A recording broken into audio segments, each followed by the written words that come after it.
5 seconds. Start.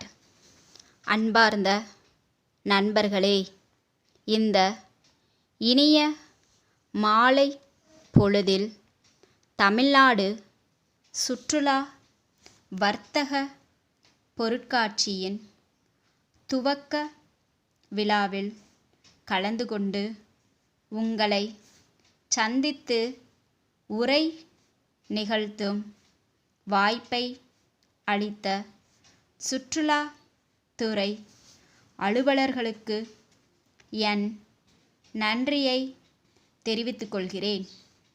இந்த பொருட்காட்சி ஆண்டுதோறும் சென்னை தீவு திடலிலே சிறப்பாக நடைபெறுகின்றது. குறிப்பாக இந்த ஆண்டு நமது நாட்டின் சுதந்திர பொன்விழா ஆண்டாக இருப்பதால் இங்கு அரங்கங்கள் அமைத்துள்ள பல்வேறு துறையைச் சேர்ந்தவர்களும் தங்கள் துறைகளில் கடந்த 50 ஆண்டுகளில் ஏற்பட்ட முன்னேற்றங்கள் குறித்த தகவல்களை வெகு அழகாகவும் விரிவாகவும் சித்தரித்து வழங்கி இருக்கிறார்கள்.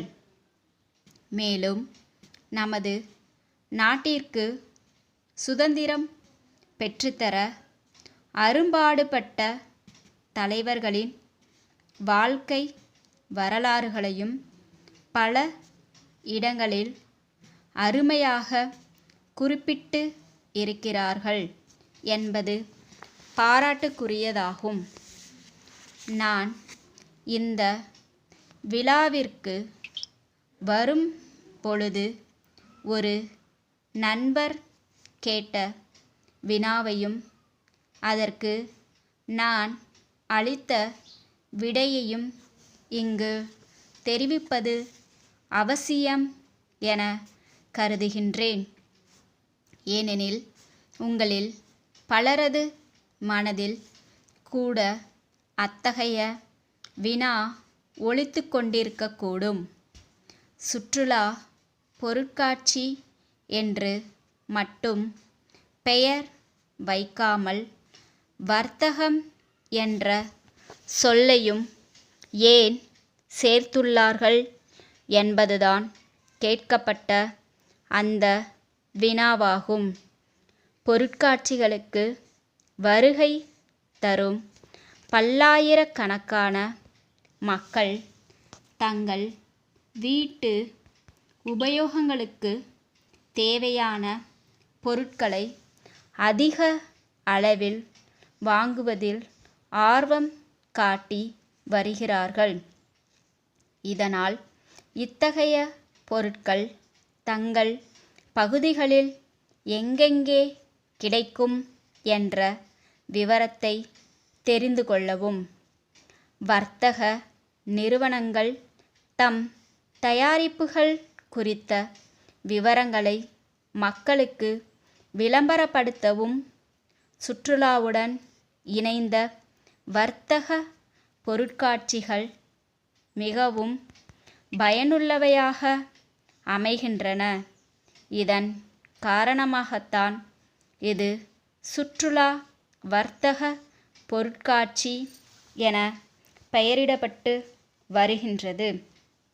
இத்தகைய பொருட்காட்சிகளை சென்னையில் மட்டும் அல்லாது பல்வேறு மாவட்ட தலைநகரங்களிலும் நடத்த தமிழக அரசு முடிவெடுத்துள்ளது என்ற அறிவிப்பை இங்கு வெளியிடுவதில் மகிழ்ச்சி அடைகிறேன்.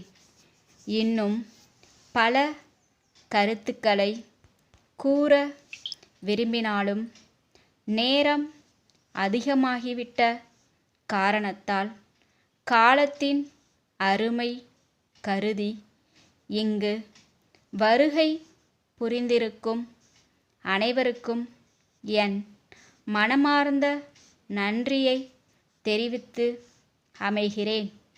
வணக்கம்.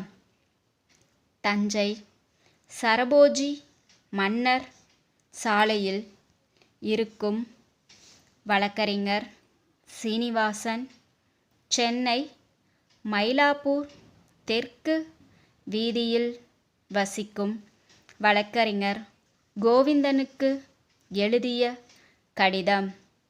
ஐயா, நான் உங்களிடம் நேற்றிரவு தொலைபேசி மூலம் தொடர்பு கொண்டு தெரிவித்தபடி சுதாகர் என்பவர் நாளை உங்களை நேரில் சந்தித்து அவரது வழக்கு குறித்த விவரங்களை விவரிக்க இருக்கின்றார்.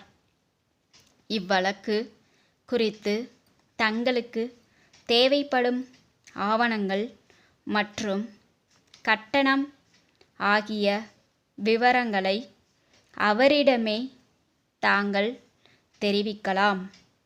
அடுத்த மாதம் சென்னை உயர்நீதிமன்றத்திற்கு ஒரு வழக்கு தொடர்பாக நான் வரவேண்டி உள்ளதால் அப்போது தங்களது அலுவலகத்தில் சந்திக்கிறேன்.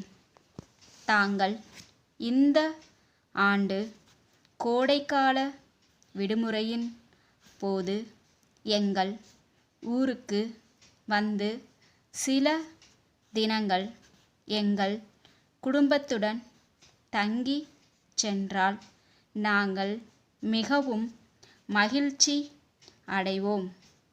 தங்கள் வளமிக்க எதிர்காலத்திற்கு எங்கள் மனமார்ந்த வாழ்த்துக்கள். தங்கள் அன்பார்ந்த